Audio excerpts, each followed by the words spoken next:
Welcome to the Run for God Run Club, where you will find God in a runner's space. Welcome to the Run for God Run Club. This is your one stop each week to be motivated and inspired to get off the couch and onto the running trail where you can, in turn, inspire others to do the same. Well, let's learn, laugh, and leap into running together, giving God the glory for what we are able to do in His name. Amen. I am your running host, Dean Thompson. What does an ideal training partner look like? Well, we're going to discuss one possibility in today's story. And then, have you ever tried to get away with something you knew you shouldn't do? I've never been a fan of doing that, but we'll talk about it today. And joining me once again is Run for God founder, Mitchell Hollis. I'm pretty sure that was my whole childhood, Dean. Yeah. Well, you know, when you're a kid, it's one thing. When you're an adult, it's a whole other can of worms. So you mentioned what is the ideal training partner, and I kind of snickered during your prayer right before we started here. You said you were talking about these two old broken down guys, and I don't know who you were talking about, but I'm not broken down, Dean. At least not yet. So we had some sad news yesterday evening. Yeah, we did. Kelvin Kipton. Is that how you say his name? Kiptum. Yeah.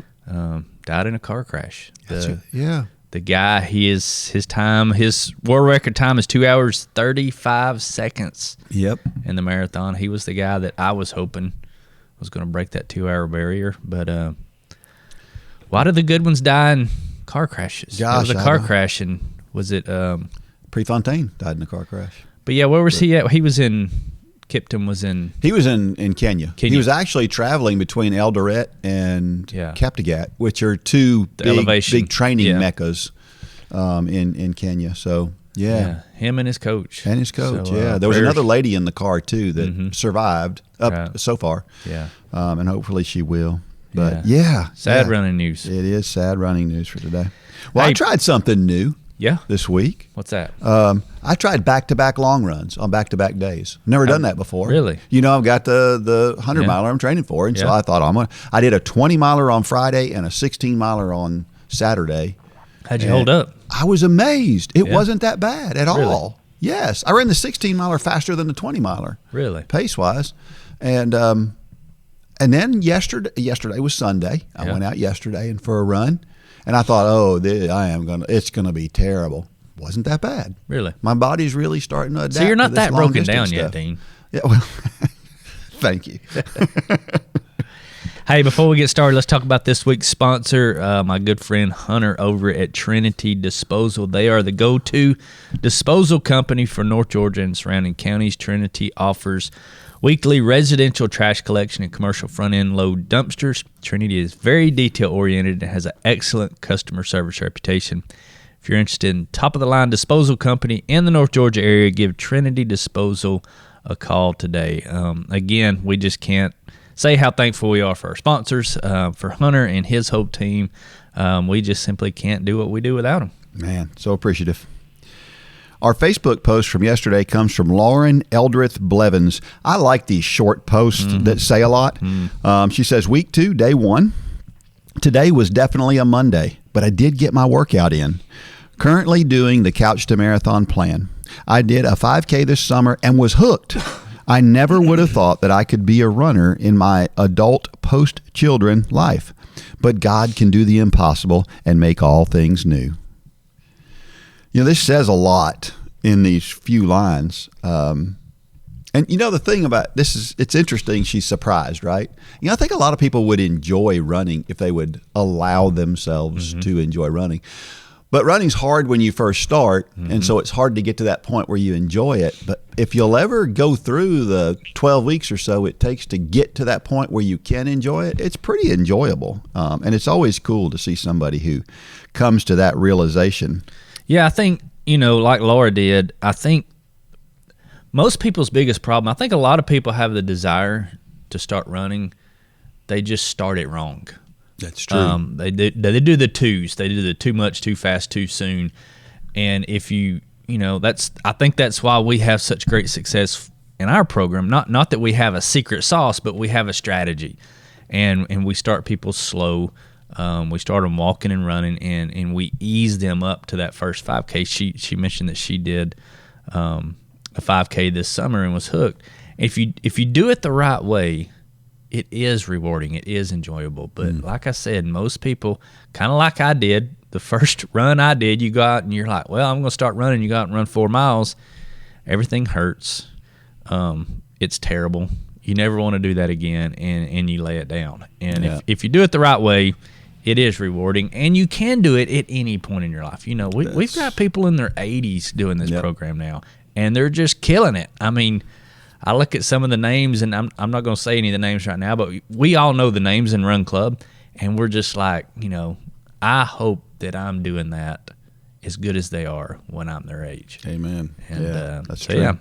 Yeah, give yourself some credit when we talk about all this. One of the reasons why we talk about all this is because if you'll just look around you, you will see other people. So if she mentioned being post childbirth and how, I don't know, there's some women who think at that point in time they have to focus everything they can on a child, and they do. Sure. I mean, that's a biblical thing to do. But at some point in time, you got to do some things to keep yourself healthy, and there's no reason why you can't do all the things that you could do beforehand. And there's so many out there who have done it. So look to them. Give yourself some credit. Look to those folks who have done it before and go, man, if she can do it, I surely can do it. So don't, especially the whole children thing, don't stop doing hard things. Right. She seems to be surprised that she can do that, and she shouldn't be because she can. Sure. Trivia question from last week. What is the most popular sport in the world? Now, if you Google this, they're going to tell you it's soccer. But I have a problem with that. I had deja vu when I read this. Did you? I think we've gone down this rabbit hole before. We have gone down this rabbit hole. Probably more than once. Maybe But so. it's worth going down again. 100%. I say that's not true. Right. Because every soccer player I know spends a lot of time running. Sure. That makes them a runner. Right. And so you add that to all the other people who are runners, who that's what they do is just run, then the number obviously is bigger than soccer. Mm-hmm. So I don't know what they're talking about when they talk about soccer being the biggest sport. You run in all these different sports. You take boxing, basketball. I was, I don't know why the movie Vision Quest came to my mind. I remember that movie. Did you ever see that? Movie. No. It's it's kind of a coming of age movie about a boy who is a wrestler, and he gets real dedicated, trains really hard. He's getting up at 5 o'clock in the morning before school and going out and running. And that's. You mentioned in your notes Rocky, and of course that's pretty epic. Rocky, where he would do the same thing. The most famous part of that movie is not the boxing match. No, it's him running up the stairs. That's right. Where's that at? Philadelphia. Yep. Yep. You can still, the Museum of Art, I think, there in Philadelphia, you can still run up those stairs today and hold your hands above your head just like he did. So running is an integral part of many, many sports. And so I submit that running and or walking is the most popular sport. The evidence tells us that. And so are you going to accept running and soccer as acceptable answers? If somebody sent me soccer, I'll accept it as You'll just argue with them for a little bit, but you'll still give them the gift certificate. Yes. Yeah. I'll say you win, but. Upward Sports equips churches to run self-sustaining sports ministries in their communities. Whether you're a sports fanatic or on staff at a church, Upward Sports will give you all the tools you need to run a first-class sports ministry that allows you to reach families in your community. Upward Sports offers basketball, soccer, flag football, cheerleading, volleyball, baseball, and softball through league and camp offerings. At Upward Sports, we want to help your church make a difference and give you increased opportunities to share the gospel. Learn more today at upward.org. That's upward.org.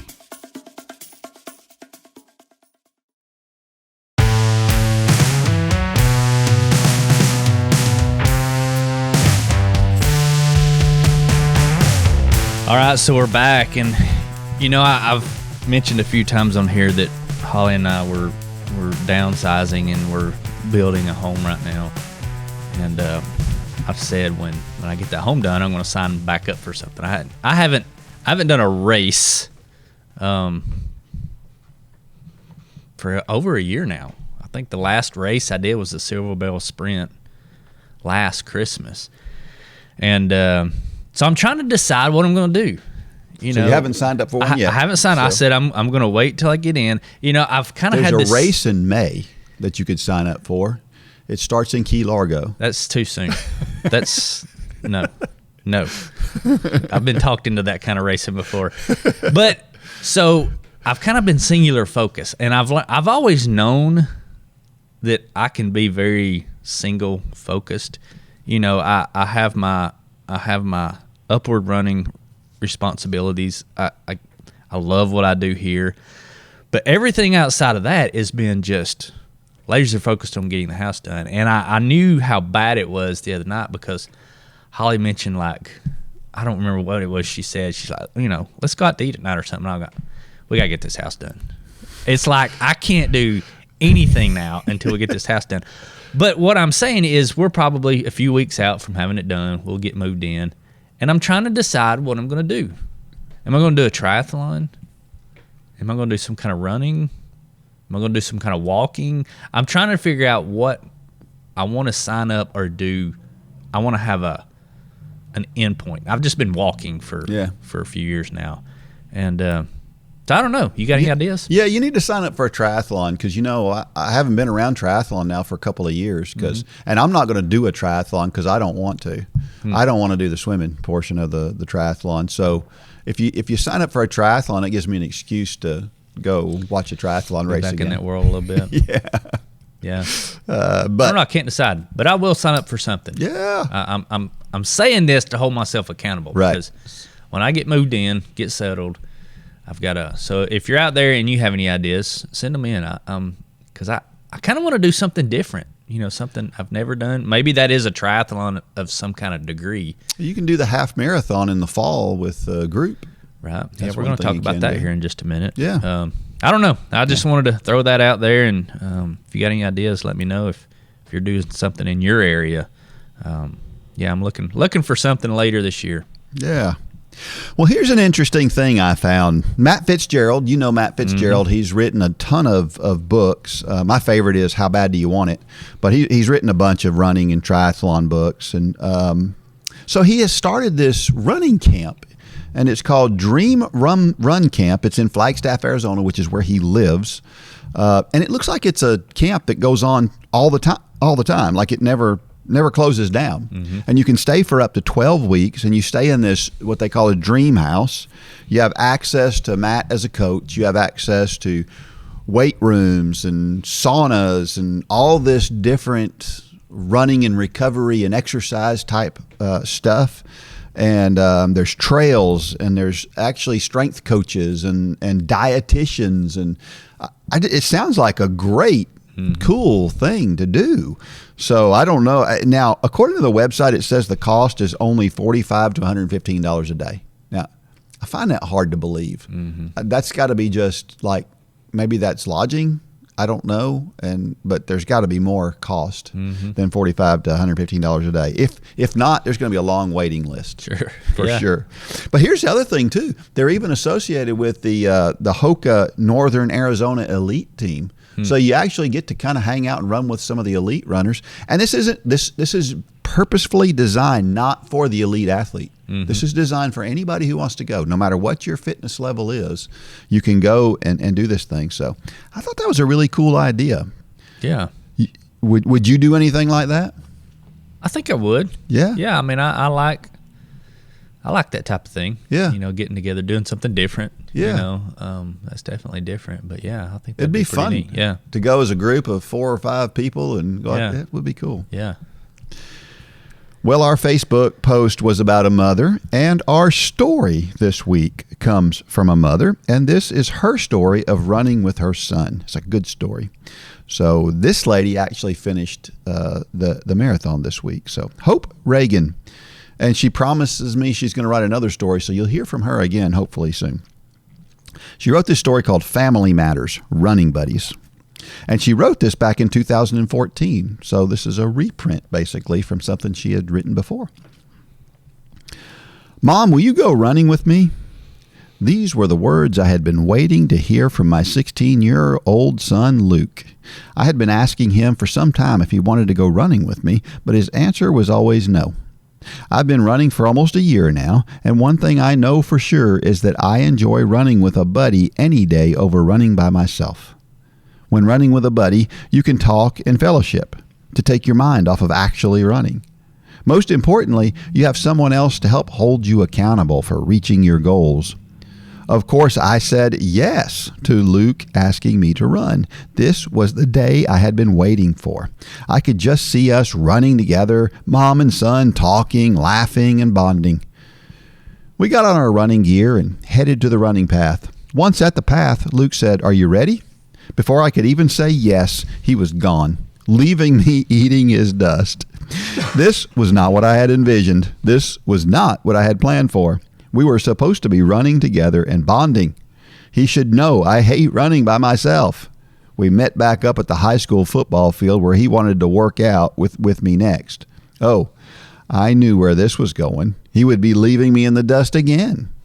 To my surprise, we ran bleachers together, pulled the weight sled together, did lunges together, and even did some sprints together. We had a great workout together.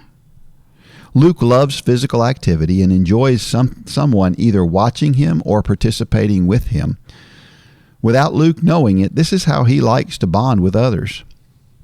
After our workout, we lay in the middle of the football field. I lay there exhausted while he told me of all the athletic dreams he hoped to achieve. Now this was my kind of mother and son bonding time. That day was another day that I decided to seize the moment with my son. It mattered not that we didn't actually run together or the fact that he made me run bleachers.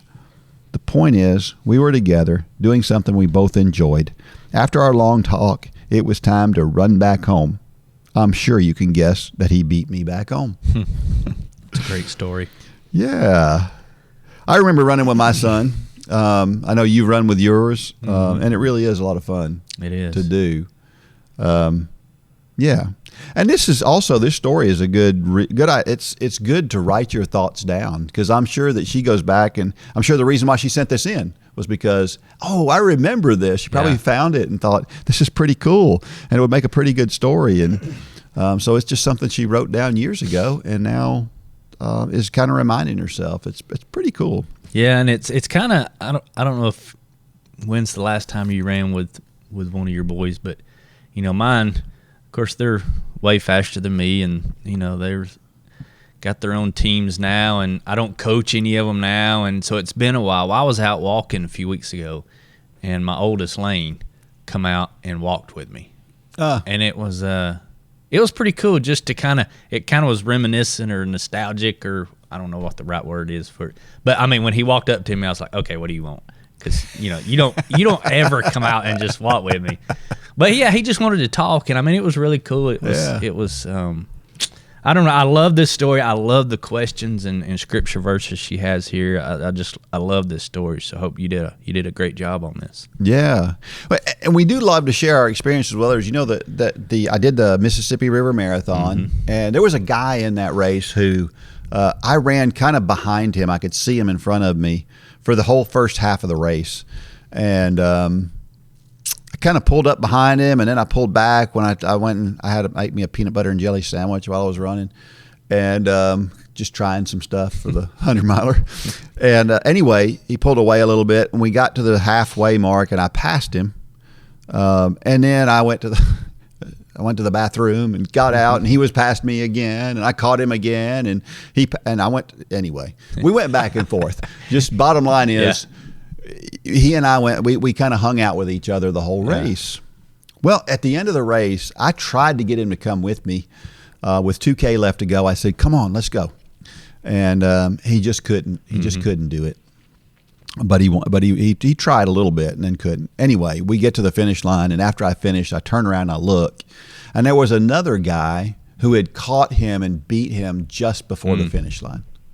And my heart was broken, because me and this guy we shared. All we did was run together. We didn't talk. Yeah. We just ran together, and it's like we were You friends. create this bond. Yes. It's weird because as I was reading your notes here, I was like, there's not many other circumstances where you create a bond with somebody like that. And y'all probably didn't say 10 words the whole time. No, we didn't. But just that time together, you start to learn his patterns, he's learning your patterns, and I don't know, I think a running race is one of the only races, you'll see people hugging at the finish line, but they don't know each other. Yeah.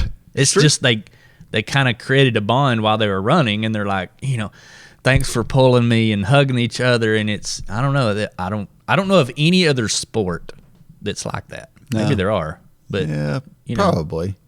Well, I went up to him afterwards, and the guy was pretty big. So I went up to him afterwards. The guy weighs 203 pounds. Wow. That's pretty Wow. fast. Pretty fast marathon for 203 pounds. Well, it turns out, he said, it turns out I wish I could have stayed with you because my goal was to run 3:05, and I ran 3:04:56. Oh, wow. So it would have been right on his goal. I really felt like God was telling me to kind of try to pull him along. Yeah. And, but it is what it is. But I got a brand new friend. Yeah, and I was going to say that's one of those that you won't ever forget that. I still remember the guy that I helped out in that race with Scott Rigsby. Yeah. He made that infamous quote, there's a guy here with no legs. What's my excuse? Yeah. And so, yeah, it's pretty special in the short amount of time that it often is. Yeah. So, yeah. Nehemiah 4:14 says, "Remember the Lord who is great and awesome, and fight for your families, your sons and your daughters, your wives and your homes." She says, "This was a verse I lived by when raising my kiddos. In this day and time, we have to fight for our kids and our family time. Satan wants our kids and wants to destroy the family unit." That is a mouthful, isn't it? Mm-hmm. Because he does want our kids. And honestly, in this day and time, in some ways, we're giving them to them. Yeah.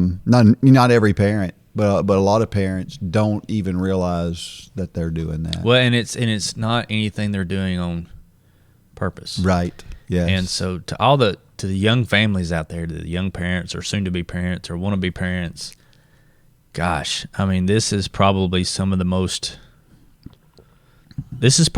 most wise verses that you can read in Scripture because, yeah, I mean, it's just the world is after our kids. And the family time. And, that's something I've really always put a focus on. But even here lately, I was convicted when I read this. I talked about I'm single focused on getting this house done right now. And we've kind of slacked off some of our, we try to eat together 3 times a week or 4 times a week at the dinner table. And so I'm going to leave this podcast and put that back at the top of the priority, because it is that important. Because if somebody said it was Thomas Queen at our church, we were having a family Bible study.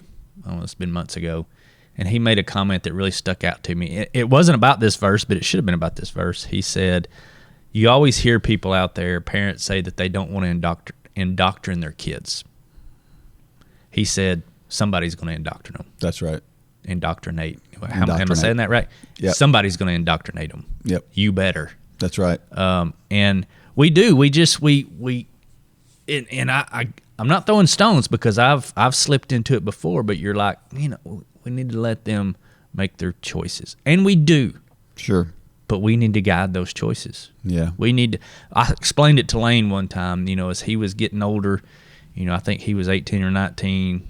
Headed into college, and I said, "Lane, you're driving the car now, but I'm still here as the guardrails. That's my job. That's my charge. That's what God charged me to do as a parent, and I will always be guardrails, until the day I die, because that's what I'm supposed to do. I'm ahead of you, and I need to be teaching you the things that I'm learning.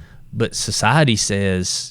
And there are helicopter parents. I get that, but that term is used too loosely nowadays. Yeah. If you're trying to be a parent to your kids, you'll get labeled helicopter parent. Don't worry about what the label is. That's right. Shepherd your kids. Amen. Yeah, I was reading about the kicker for the Kansas City Chiefs. He was a Georgia Tech guy. That's what piqued my interest about him. And I remember when he was at Georgia Tech, and he is a good Christian guy. Mm-hmm. He started this organization that deals with a kind of a hybrid homeschool environment because he realizes, our kids need to be taught something different. He went back and did the commencement speech at Georgia Tech. And you know what his message was? Get married, have a family. Mm-hmm. It's the most important thing you'll ever do. Social expectations. Yes. Yeah. And it struck me because that was a surprise. That shouldn't be a surprise. No, that should be the norm. no. But that surprised me, right? And that's so bad. That should not be out of the ordinary. That should be what we all strive to do. And we've all seen the world kind of push back against that and say you don't need that. That's not good. There's all sorts of things, and we have got to stand up firm together against those people who talk that kind of thing down. And before we get the emails, I understand that there are people that God called just not to get married. I get that. Yep. But make for darn sure that that's God calling you and not society telling you. That's right. Because I won't get on that soapbox, but shepherd your kids. Yes. Nehemiah 6:3 says, I am doing a great work so that I cannot come down. She says, another verse I lived by when the kids were at home. Family dinner time was my priority. Eating around the table at 6:30 every night possible was extremely beneficial in being part of their daily lives. I am doing a great thing, and I'm not going to stop. Good for her. Yeah, good for her, right? Christians, as Christians, we have got to band together to make sure that this never goes away, being the priority, right? And a lot of times we don't want to be vocal, but I think we need to be vocal. We have and I know 10 years ago, if you said there's a lot of anti-Christian talk out there, you would have said, come on. Mm-hmm. Nobody's saying that now. No. There is a lot of it, and we can't give up. And that's what Nehemiah here, what he's doing is he's saying, what I'm doing is worth it, and I'm not going to come down from doing what God has me doing to do something lesser. Mm-hmm. And that's what's happening when you give up your family time, when you give up on your relationships, when you give your kids over to things they shouldn't be doing. You're coming down off the wall and doing a lesser thing. And we have got to be careful not to do that. Well, and we've got to stop taking shots inside the boat. Yeah. I read some of the, Super Bowl was last night, and of course I love the Super Bowl commercials, even though some of them are just flat out there these days. But there's the ones that say Jesus gets us. There's been a lot of comments made about those commercials, and I guess my point is we're never going to do it perfectly. Yeah. But is that boat pointed in the right direction and rowing the right way? Did that commercial, man? Some of those hit home. The one where we're washing each other's feet. Yeah. God, that hit home. Yeah. Some people have had comments about The Chosen. Yeah. I made the comment yesterday in Sunday school. We got to talking about that. I said it's better than The Big Bang Theory. Yeah. Yeah. It's stop taking shots inside the boat. If something needs correcting and is not biblical and is theologically wrong, then those things need to be dealt with face to face, not on social media. Yeah. Get off of social media. Quit taking shots across the boat, because we're just feeding the enemy. We're giving them, laying the content at their feet. Yeah. If there's something that needs to be dealt with, then we need to deal with it. But just because somebody's not doing something the way we would do it, don't take shots. Yeah. Don't. Yeah. Not when, and you mentioned the one you mentioned, that particular, there are a couple of things inside of that video that you could go, I'm not a fan of some of the stuff. But it's better than the commercial that came on right after. That's exactly right. That's exactly right. Yeah. Yeah, for sure. Okay. Psalm 16:11. You make known to me the path of life. In your presence there is fullness of joy. At your right hand are pleasures forevermore. She says, now that the kids are grown and we all live in different states, I have pondered what my path is. I miss my kids, but he says, in his presence, there I will find joy. Amen. Man, that's a good word, isn't it? Yeah. For those who, you get right back to where we were just talking about. So for those who think that everybody else needs to do things the way we think we need to do them, what does God want you to do? Mm-hmm. What does God want you to do? And is God calling, whatever God's calling you to do, we need to be about that business. And we need to focus on that. And God is not calling us to call out other people. He may be calling us to take a stand, but he's not calling us to just be ugly to other people. And he's not calling us to do it on social media.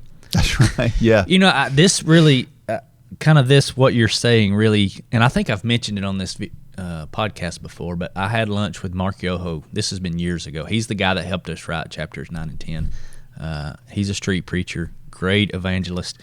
And I was asking him one day, we were having lunch, and I said, Mark, why don't you ever talk about, and I brought up some topics. Yeah. You know, they were hot topics of the day. He said, God didn't call me to talk about those things. He called me to preach the cross, and that's where I stay. He said, if I veer outside of that, I'm veering outside the will of God. Even though it might be good and needed, but until he calls me, I'm not going there. Yeah. And gosh, that just really, man, it was a slap in the face, but it was also a moment that was just like a light bulb went off. And he's so right. We need to stay where God calls us and work there. And if we try to go searching for that street light that's not lit yet, what's out there? Darkness. Yep. It don't matter what our message might be. If it's not inspired by God, it's the wrong message. Yeah. Amen. That's pretty good. You know, one of the things about this particular verse that I really liked is it's talking about fullness of joy. I never really thought about it before, but you know, the difference between happiness and joy, you can be a little happy. You can't be a little joyful. You're either full of joy and overflowing and you feel it, or you're not joyful. Sure. You know? So I think maybe that's why God calls us to be full of joy, because it's happiness on steroids. Make a joyful noise. Yeah. Not make a happy noise. That's right. Make a joyful noise. Yeah. Yeah. Is that Psalms 100? Make a joyful noise to the, yeah. I love that thought. Here's a question. How can you work towards being more present with family and friends in a world with so many distractions and demands? Put the phone down. Yeah. That would help a lot, wouldn't it? It is, yeah. I mean, does that drive you crazy when you're at a dinner table and people are on their phone? That drives me nuts. It does, but I've done it. Oh, we've all done at least a little bit. Yeah. Yeah. I'm real. I mean, you know, that's one of my places that I'm pretty sensitive. Got a train headed our way, but yeah, I mean, I think the phone, that's as many good things as it can do. It's up there at the top of the list of distractions. It's opening the door to our kids' eyes of seeing things they shouldn't see. Really, nobody should see. Yeah. And just lay the phone down. Yeah. I like the way she calls it. She talks about distractions and demands. Those are two different things. I think a lot of times we kind of look at that as being the same thing, but those are two completely different things, and both can take you away from your family and friends. But I don't know why I felt led to talk about this. But for some people, doing away with distractions and demands are easier than it is for other people. And you have introverts and you have extroverts. We're opposites in that regard. We're so much alike in so many ways, but in that way, we're complete opposites. You're an extrovert, I'm an introvert, and you get energy from being around people. If you're around people, it just energizes you. If I'm around people, it just completely saps my energy. I can go to an event where there's a bunch of people. When I go home, I need a nap because it takes my energy away from me. Now, I'm not saying I don't want to be around people at all. That is not what please don't hear me saying that. But what I am saying is that for some people, understand that doing away with distractions and demands are a lot harder than for others. For me to go out to a party or something, it's harder than it is for you to do that.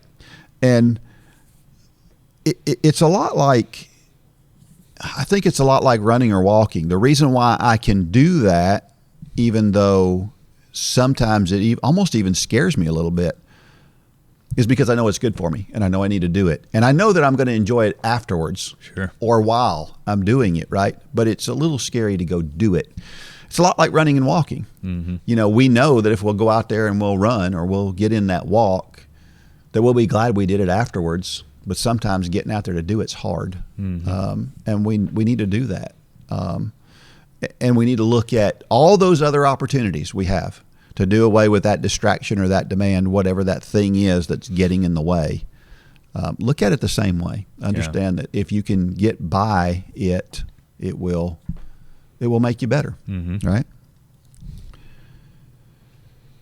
Another question: Have you fought the good fight? Are you fighting for your family, your beliefs, your country? Did you finish the race and keep the faith? Well, I don't think we're anywhere near finished yet. I was listening I was listening to somebody talk about what's his name? George Mueller. You know who George Mueller is? Yeah. So George Mueller is a guy who is just burdened by read his autobiography. Yeah, have you really? It's incredible. Yeah. Well, he was burdened by this need for to take care of orphan kids. And at the time, there were some things going on politically that created more orphan kids, and he felt compelled to bring in 30 orphan kids into his house, and he did. And then that led to him building this separate house and housing a bunch more. And then eventually it led to him with 2,000 orphans among 5 different locations and all these houses and doing all these things for them. He wasn't a fundraiser.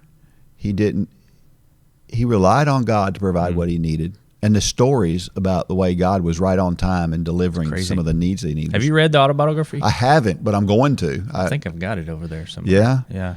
Well, but here's what I want to say. Here's what I wanted to get to with George Mueller. After doing all that work and creating this incredible thing with all these orphanages, you would think a guy would go, whew, man, I worked hard. At 70 years old, he'd be done, right? Yeah. But at 72 years old, the man decides he's going to go travel around the world. In the 1800s, when traveling around the world wasn't so easy. Right. Today we can hop on a plane. It's not that big a deal. Back then, you're talking horse and buggy and ships and trains and things like that. He started this speaking tour at 72 years old to talk to people about what not only what he had done, but trying to get people to do similar things. Sure. We're never done. We're just not ever done. But we see people, particularly people like they lose a spouse or something, and or they retire, and then they just lose interest in things. Yeah. And they think they're done, and we have to be careful with that. I don't think I'll ever retire. You won't. I think I may have an encore career. Yeah. I may do something different, even though I love what I'm doing. I can see me and you sitting here when we're 95-year-old cranky old men, broken down like you prayed earlier. We're not there yet, Dean. But I can see that. Yeah. Because I love doing this. Yeah. I love doing what I do, and I hope that God keeps me right here. But who knows? Who knows where God may have us in 5 years, 10 years, 15 years? Who knows? Well, the bottom line for me, I think, is that God intends for us to be busy. Yeah. And if you're not busybodies. Yes, there's a big difference. Yeah. Big difference. If you're the type that thrives on things that aren't productive, there are times to be that way for sure. Mm-hmm. But there's also God wants us doing things, no matter what our age is. Nobody, and she talks about standing up for things here. There you have the quote: "You have to stand for something, or you'll fall for anything." I thought that was a Davy Crockett quote. Apparently, it's not even close. It's an Aaron Tippin quote, Dean. Aaron Tippin sang that in a country song back in the early 90s, and I'm pretty sure he's the one that came up with that. Pretty sure that wasn't the first one. It's a proverb. It's an Aaron Tippin proverb. If you don't know what I'm talking about, look up Aaron Tippin. You have to stand for something, or you'll fall for anything. Even though it's a country song, it's a great message. That song is a great message. Do you know the song I'm talking about? I don't know that I've ever heard it. I'm going to play it for you after this podcast. Well, here's the thing. As Christians, we have to stand for what we believe in and what we know to be true. And we have a book that has all the answers in it to tell us exactly where we need to stand and what we need to stand on and what we need to believe, what we believe. And all we've got to do is read it and live it every day. And we can stay away from being swayed by all the nonsense that we see out in the world today. Mm-hmm. And there is a lot of it. And a lot of it, unfortunately, is infiltrating the church. Mm. And we really need to be standing up. When those things come into our church, we need to go, nope, not here. We're not doing that here. I don't know. I feel really convicted about that. Last question. And this question, actually, Hope did not submit a third question, so I made one up. So this is Dean's question. This is Dean's question. Why should we work so hard on relationships when people are bound to let us down? That's a pretty direct one, right? That's a hard question. Yeah. But that's true, right? We're all human. Mm-hmm. We're all going to let each other down. I'm going to let my wife down. Mm-hmm. I don't want to, but I'm going to. And there's going to be a point. And, but to me, it's where our heart is. People need those connections, and people need. We've got to be. Even though I'm going to do and say things that are going to it's going to be frustrating for my wife. She knows how much I care, and she knows that's a mistake, and it's a human thing. And I think that's why we have to look past all of that stuff, right? Mm-hmm. We know we're all sinners. And I think this is a problem with our society today. When somebody says or does something wrong, we automatically ascribe some terrible thing to the reason they did that thing. And sometimes somebody just messed up. Somebody makes a comment. And they do it in politics really bad. You make one comment one time that you obviously didn't mean, right? Particularly in the way that somebody's portraying it, and that gets played 100,000 times. And we need to take people. What would the world look like if instead of saying to everybody we disagree with, you're doing that because you hate me, or you're doing that because of who I am, or you're doing that because I believe this. What if instead of saying that, we said, maybe they don't understand how I feel, or we looked at it as if they probably regret having said that, or just something to say to excuse that. And I'm not saying that we should agree with, but just. What if we thought the best of people instead of the worst of people? Yeah. Wouldn't that make a big difference in the world? Yeah, I mean, I've always cringed when I hear people say, like, with politicians, we'll just take them for example. People say, well, they're just trying to ruin the country. I don't care which side you're on. I don't think that is the heart of most politicians, right, left, center. I don't care which side. They're doing what they think is actually good. Now, can they be misguided? Yes. But saying that they're trying to ruin the country, that goes too far. The conversation ends right there. Yep. You never can find common ground. It's like saying, I want to win somebody to Jesus, and the first thing you go up to them and say is, you're headed to hell. Yeah. Can that work? Absolutely. God can use that, but is that the conventional wisdom of how to reach somebody for Christ? No. But we do that. To that extreme, we do it in so many other areas. Yep. We just write people off. The Super Bowl ad that I was talking about, where they're just completely misguided. They're not. Yeah. No, they're not. Yeah. That show is just, it's not biblical. They've taken too many liberties. Yep. The heart behind those people is right. I believe that. I don't know any of them personally. Yep. But I know their heart's right. And we just got to quit taking shots at people. And we have to forgive people when somebody takes a shot at us sometimes too, right? Sure. The standard in the Bible is we have to forgive everybody, every time, for everything they have ever done against us. That's the standard. Period. That's what God did for us. Right. And if we're not doing that, and we're holding things against people because of something they did or said, we got some work to do. And the problem with that always is, who's the person suffering?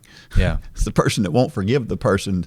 Absolutely. Right? Yeah. And with the lost world, we have to understand they don't know any better. That's right. How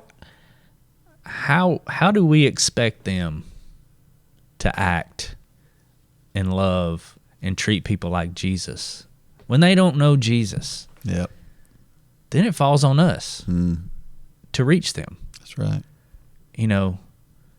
Preach the gospel to all nations. Make disciples. That's our charge. Yep. It's not on them. It's not on the lost world. It's on us. That's right. And the only way we can do that is to start with love. Amen. And that's so convicting to hear myself say it, because I don't do that so many times. And back to the point, when you don't do it, you have to forgive yourself for it. But then if somebody's doing that to you, then we have to forgive them as well. Absolutely. It is so hard to stay on track as a runner or a walker. The world also makes it difficult to stay on track spiritually too. For pennies a day, Upward Sports Run for God Run Club can make both of these journeys more fun and much easier. Join the Run for God Run Club and get access to training plans, videos, and the best group of active Christians you will find anywhere. Go to runforgod.com and sign up today.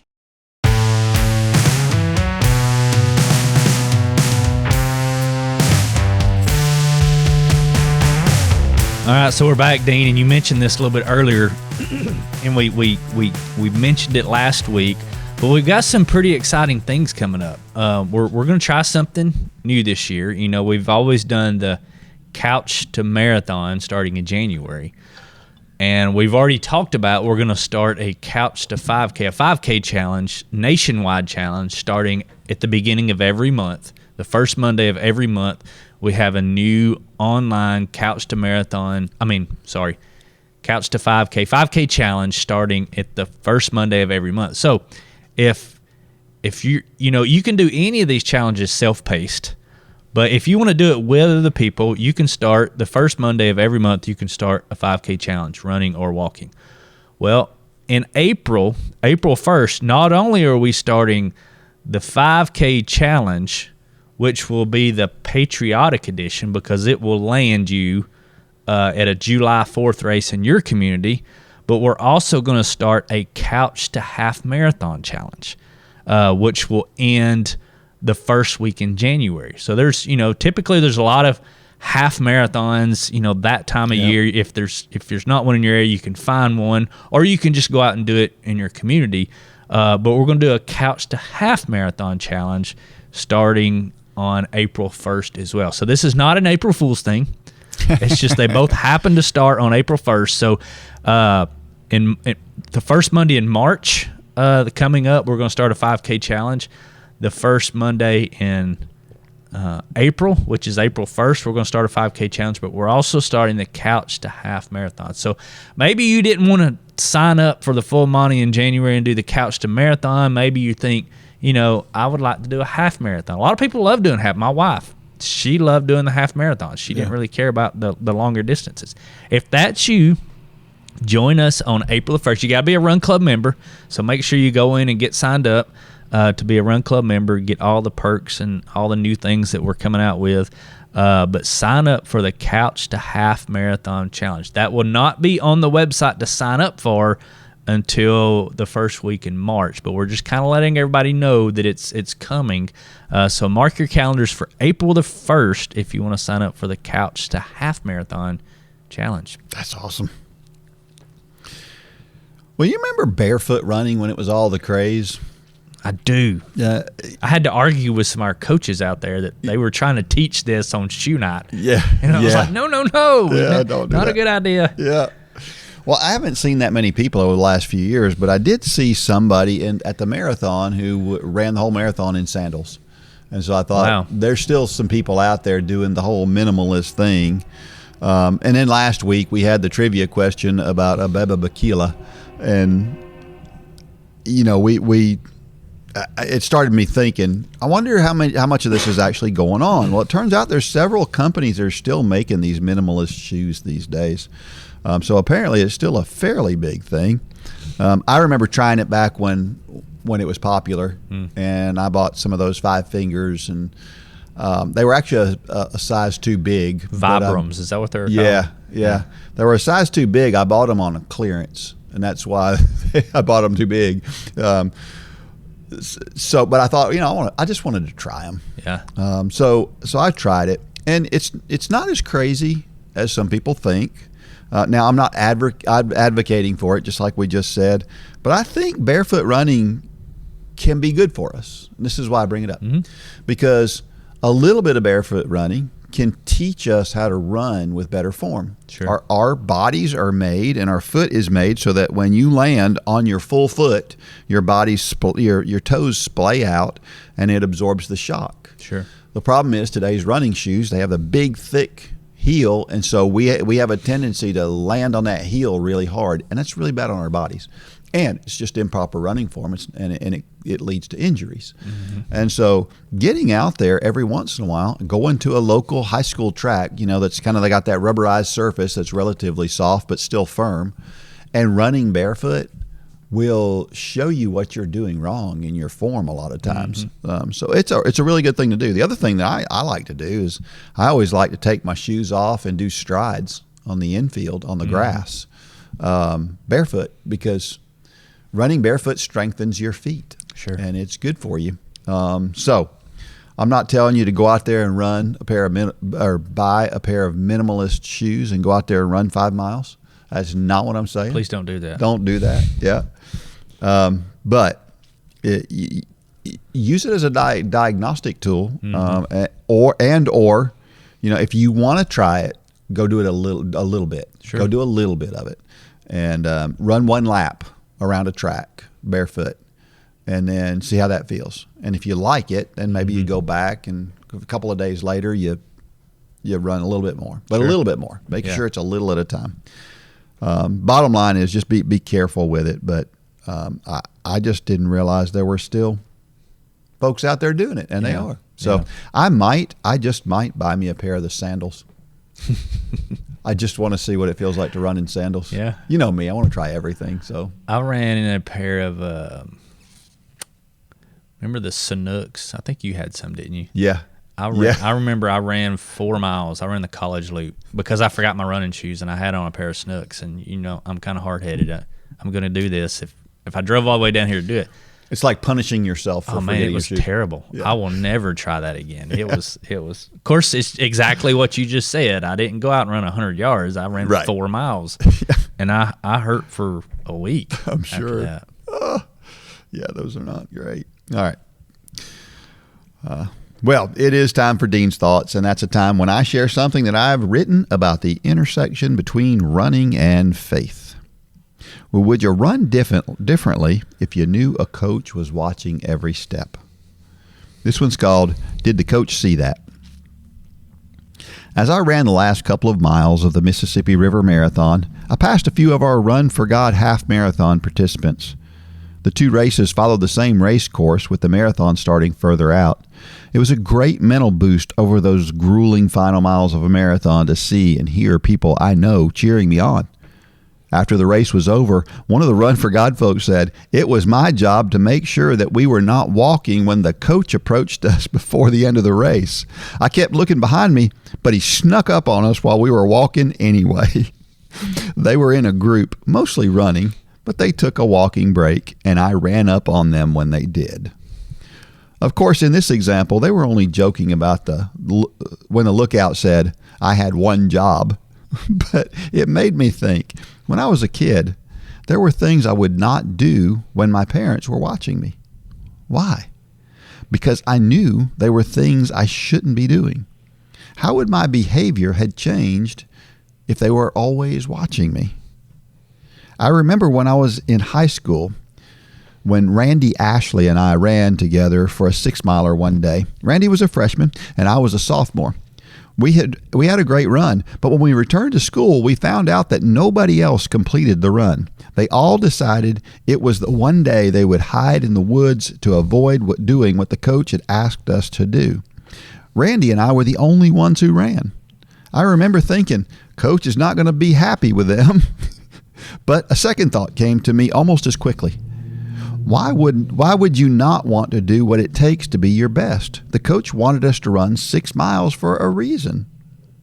So here's the question. Would you change what you're doing if you knew the coach was watching?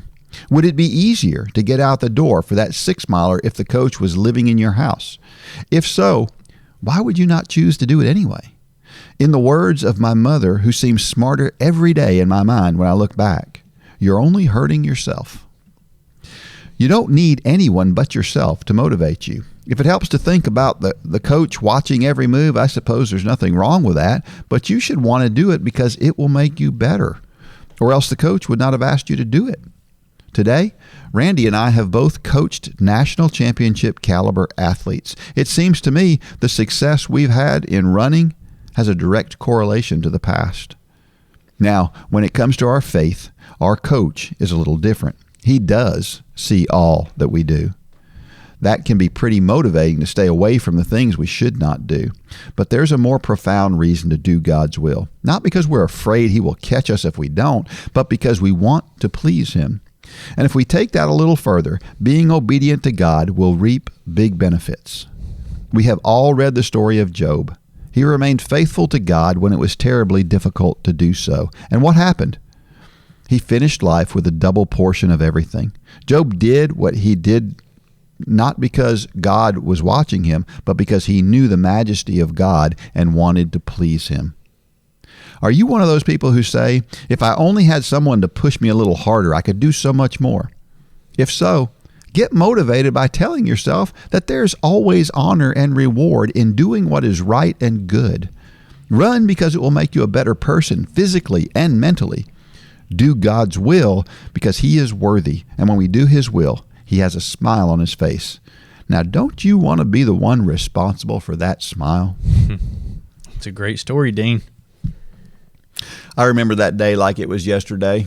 Randy and I going out. I remember I've heard you talk about that. I could tell you. I could take you on that same course today. I remember where we ran, and I guess a lot of people probably would be mad that and the folks on the team were picking on us like, you guys went out and ran, and we all just. It really didn't register to me that way at the time. Like I didn't feel bad about it. I was like, well, I wanted to run. I worked on a golf course when I was in high school, and there was this place where I worked in the maintenance, so we mowed and did all the weed eating and all that ground stuff. And there was a section, our boss, we called him Bookums because he would book you if he saw you not working. But he would ride around where there was this one place that you could back your golf cart up in the trees. And almost every day I'd see a golf cart backed up in there and 2 guys asleep. We were teenagers going in at 5 o'clock, so if they'd been on all night or whatever. But yeah, I never did that because I don't know. I had a sense of pride. Yeah. For what I was doing. I liked doing a good job. Now, that's not to say that I didn't do it in other areas, because, like I said, my young childhood I was all about, looking over my shoulder all the time, because chances are I was doing something I wasn't supposed to be doing when I was a little kid. But yeah, this is a great story. Yeah, I think I call this negative motivation. Yeah. When you're worried about what the coach is going to see, or what the head greenskeeper, whoever is going to see. But that kind of motivation, you can get motivated by that, but it only lasts so long, and it'll only motivate you so far. Sooner or later, you're going to decide it's not worth it. And it's because if you're doing things because you don't want to face negative consequences, eventually you're going to give up on trying to avoid those. When I was reading your story, I thought about Cleveland Highway. We've talked about Cleveland Highway being the great motivator. It's our local highway here that we all run on a lot, and there's a sidewalk, and chances are I know 50% of the people driving up and down the road. And so, when I was running a lot, I wouldn't. Now that I'm walking, I don't care. I walk. Everybody knows I walk. But when I was running, I wasn't going to be caught dead walking on Cleveland Highway because somebody might see me. Yeah. But the problem is, at some point, you have to turn on Old Prater's Mill Road. Yep. And if the cars are the only thing motivating you on Cleveland Highway, then there's nothing motivating you when you turn off onto Old Prater's Mill Road, which nobody drives on. That's right. And so I don't know how many people that I've seen, like, with cross country, all the people that we've ran with through the years, they kill it on Cleveland Highway. They make a right turn going back to the church property, and as soon as they get out of sight of that highway, they start walking. Yep. And so you're right. Negative motivation can work, but what is going to happen when that motivation is not there? Yeah, it's got to come from inside. Yep. So instead of thinking I have to do this because the coach is watching or because somebody may drive by or whatever, think this is going to make me better. Sure. And that's a better motivator. Not only is it a better motivator from a positive, because it's a positive motivator, but there's a chemical benefit to positive motivation that you don't get with negative motivation. And honestly, sometimes the motivation's just not there, and you have to resort to Cleveland Highway or an out and back or whatever it is, and that's okay. Yeah. But don't let that be your go-to. That's right. It doesn't need to be your go-to. Yep. That's true. There is no better way to start the day than in the Word. Our Bible in a Year challenge is a great way to start the day in the Word as I read through the entire Bible in 365 episodes. I also share running and walking tips each day, as well as encouraging quotes. Choose the self-paced challenge so that you can go at your pace. You must be a Run Club member for access to this exciting challenge. So, if you're not a member, sign up today and get started. If you are a member, what are you waiting for?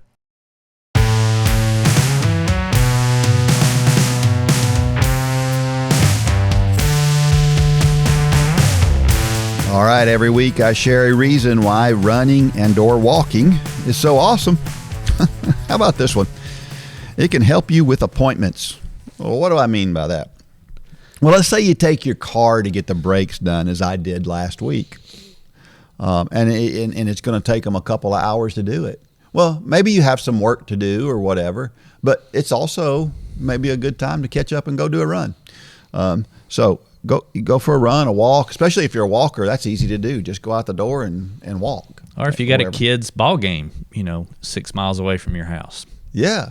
Then think about not driving. That's just right. Go run. Yeah. Now, obviously, somebody needs to drive the kid, but you know what I'm saying. We've ran to many ball games through the years. Yeah. That's a great way to get a workout in, because you're going to take some time to get there, and then it's like you cut out that wasted time of travel. Well, but I don't know. I don't know if you're like me in this sense that when you run there, it's almost like you can enjoy it better like you've accomplished something getting Yeah. there, and it's time to rest now. It's Yeah. time to do nothing and just focus on the ball game. I don't know Yeah. if anybody else is like that, but I like it. So use appointments as an excuse to go for a run. sure. Trivia question for this week. This one's a really, really simple one. Well, the question's simple. The answer is not necessarily as simple. And I'm not asking for somebody's individual in this. So the question is, what is your VO2 max? I'm not asking what your VO2 max saying, is. what is that measurement? What is that measurement? What does it mean, your VO2 max? Because we hear that all the time in running, right? And people are obsessed over their VO2 max. So what is So if they send in VO2 60, max? you're not going to accept that answer. I'm not going to accept that answer. Although 60 would be impressive. Yeah. So, and you can send that to dean@runforgod.com. And if you're the first person to answer that correctly, then you will win $20 off in the Run for God store. Our motivational thought of the week comes from Carl. No, it comes from Ariana Huffington. She said, "We need to accept that we won't always make the right decisions, that we'll screw up royally sometimes, understanding that failure is not the opposite of success, it's part of the success." I like that because we're not always going to do things perfectly. Right. The only way that you avoid doing things wrong sometimes is if you just don't do things. Right. And that's not a good option. No. So there's a little bit of failure in everybody's story. Certainly the success stories. You know, the old Edison thing. When Edison said he discovered 10,000 ways not to make a light bulb. Yeah. You know, that's the way to look at it. He didn't fail 10,000 times. That's right. That's right. So that's the proper way to look at it. All right. Well, if you haven't joined Run Club yet, you need to do that. You also need to rate and review our podcast because that will help us get noticed by more people and grow Run Club. And more people need to hear what we're talking about here because we are trying to share Jesus and running. And we need more people need Jesus than running, but some people need a little of both. Right. So make sure you're sharing. And until next week, may God bless every step of every run and or walk. Go out there and shine your light. Good job, Dean.